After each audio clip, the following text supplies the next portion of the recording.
तो पता चल जाएगा कि देश के श्रमिकों के साथ इस देश की सरकार का क्या व्यवहार था।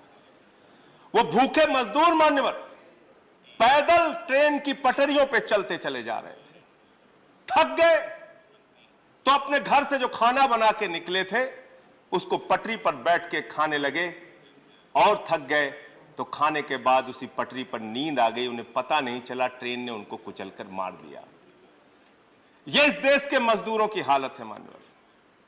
मैं उस दिन कुलियों के बारे में यहां पर बोल रहा था। फिल्म बनी थी कुली, सारी दुनिया का बोझ हम उठाते हैं।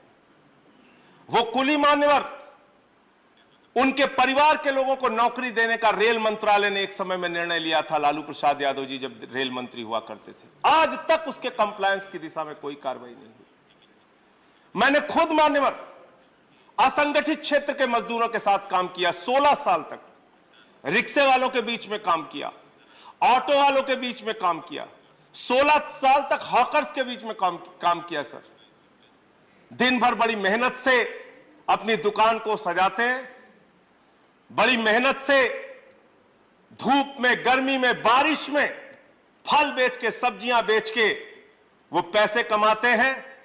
डंडे मार के पुलिस वाला उनसे उनकी कमाई में हिस्सा बांटने आ जाता है। ये देश के इस देश के मजदूरों की हालत है।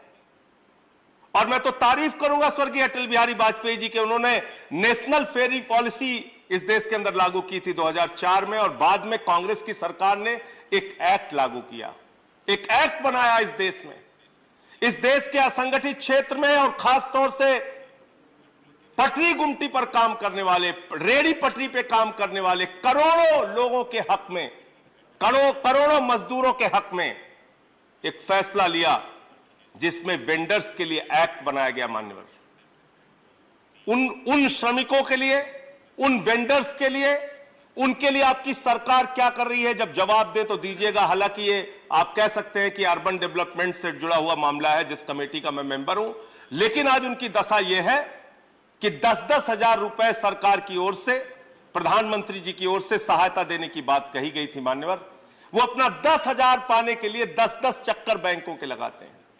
250 का शपथ दो, 100 रुपए का शपथ दो, 500 रुपए का शपथ दो, ये फॉर्मेलिटी पूरी करो, वो फॉर्मेलिटी पूरी करो। ये आपका नजरिया है गरीब आदमी के प्रति।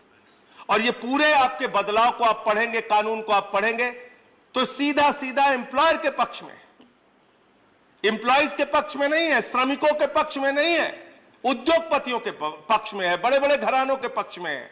ये श्रमिकों के शोषण की एक नई कहानी लिखेगा ये कानून। कंक्लूड इसलिए मैं खत्म कर रहा हूं सर। इसलिए मान्यवर, मैं आपके माध्यम से यह अनुरोध करना चाहता हूं, बहुत अच्छी और बड़ी जिम्मेदारी, और मैं आदरणीय भूपेंद्र यादव जी को एक अच्छे मंत्री के तौर पे मानता हूं, एक संवेदनशील व्यक्ति के तौर पे मानता हूं। उनके प्रति अपनी संवेदना दिखाइए, उनके हित में काम कीजिए, जिससे उनके शोषण की जो कहानी है उसको रोकी जा सके।